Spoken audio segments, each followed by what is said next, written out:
Salut chers amis, bienvenue à la chaîne francesbling.com. Aujourd'hui nous allons parler de vocabulaire du bureau, vocabulário do escritório. La vidéo va être totalement en français, mais ne vous inquiétez pas, je vais parler un peu moins rapidement pour que vous compreniez facilement tout ce qui est dit. Mais avant tout, si vous ne l'avez pas encore fait, n'oubliez pas de vous abonner à la chaîne en cliquant sur le bouton en bas à droite et de télécharger votre guide gratuit pour apprendre ou réapprendre le français sans stress. Alors, allons-y. Alors, nous avons ici quelques fournitures de bureau, algum material de escritório. Material de escritório é fourniture.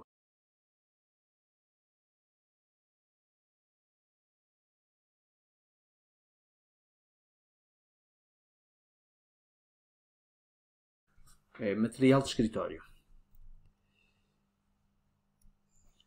Nous avons alors deux colonnes. La colonne de gauche avec des expressions en français et la colonne de droite avec des expressions en portugais. Nous devons relier les deux colonnes. Nous commençons alors avec le numéro 1. Alors, au numéro 1, on a une agrafeuse. Une agrafeuse. Ici, il faut faire la liaison. Parce que ici, ça commence par une voyelle. Une agrafeuse. Agrafeuse. Et le E, on n'entend pas. Agrafeuse. C'est pour mettre des agrafes. C'est la petite machine qui, en faisant de la force avec la main, sert à joindre des feuilles de papier. Vous l'avez deviné, c'est un agrafador. Au numéro 2, on a un bloc-notes. Bloc-notes, bloc-notes, bloc-notes. Ça sert à prendre des notes, à écrire, à prendre des notes. En portugais, on dit tirar apontamentos. En français, on dit prendre des notes. Le verbe prendre.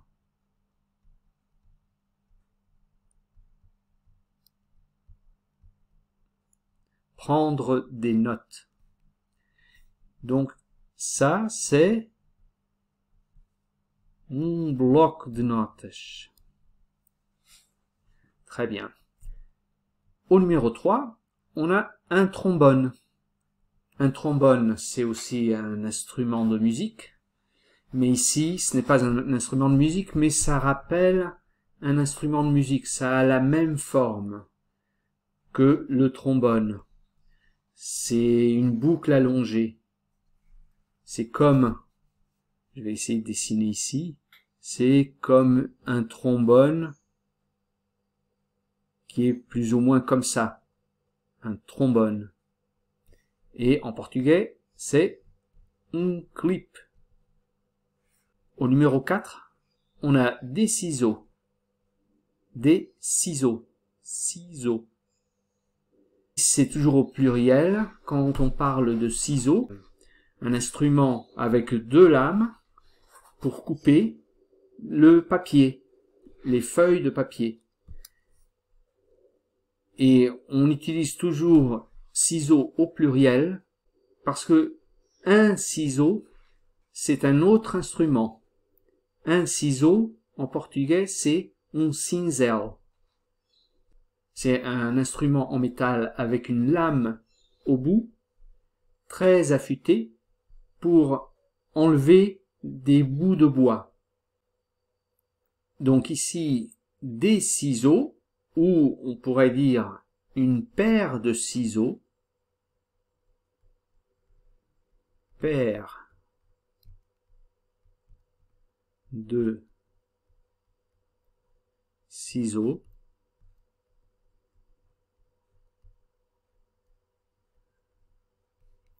une paire de ciseaux ou des ciseaux, c'est, vous l'avez deviné, uma tesoura. Au numéro 5, on a une ramette de papier. Une ramette de papier. Ici, le E disparaît. Une ramette, c'est pas une ramette E, c'est une ramette de papier. C'est un ensemble de 125 à 500 feuilles de papier qui sont ensemble. Et cet ensemble de feuilles de papier, on appelle une ramette de papier. Donc, en portugais, vous l'avez deviné, c'est uma resma de papel. Au numéro 6, un stylo. Un stylo. Stylo. On peut appeler aussi un stylo-bille. Un stylo-bille.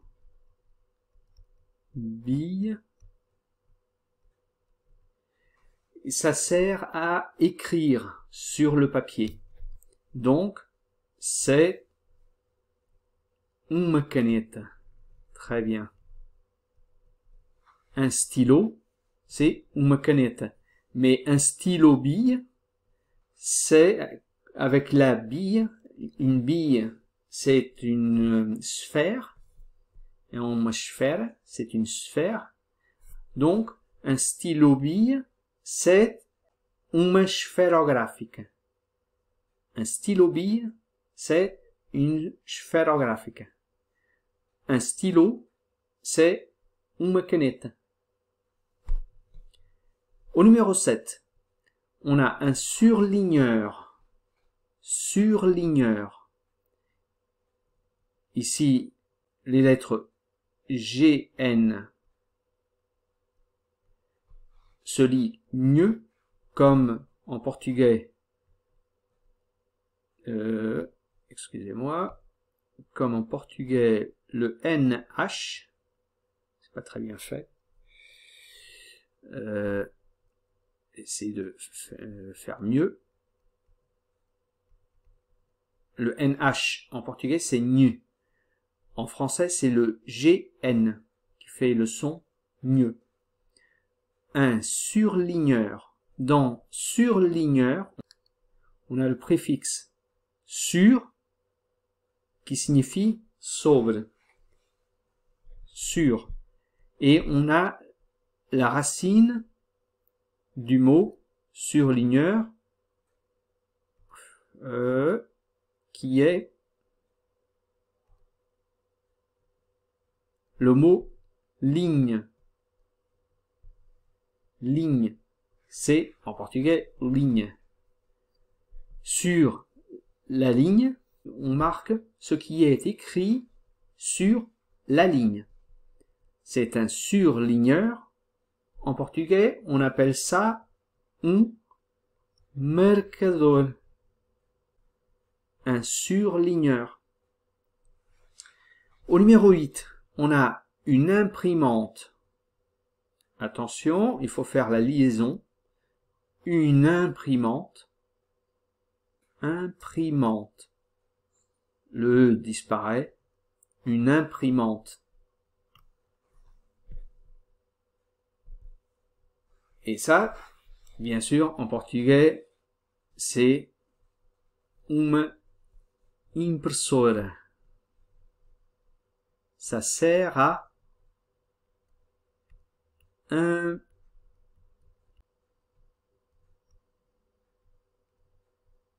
ça sert à imprimer.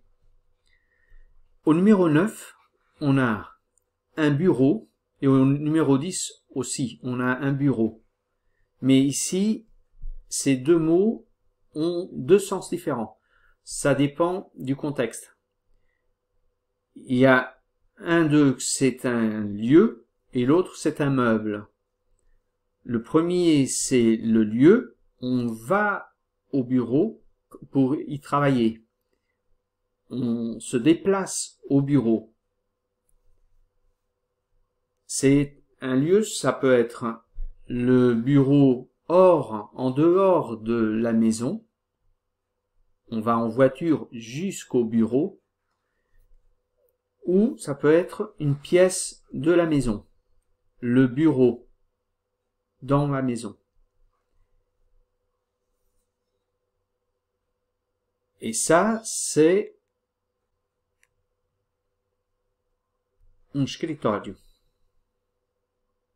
Et un bureau, dans le sens de poser quelque chose sur le bureau, c'est le meuble. C'est une table où on va travailler.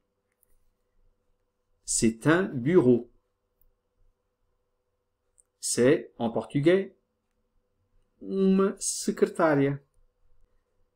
Et voilà, c'était la vidéo d'aujourd'hui. On a vu plusieurs fournitures de bureau, quelques objets habituels dans le lieu de travail.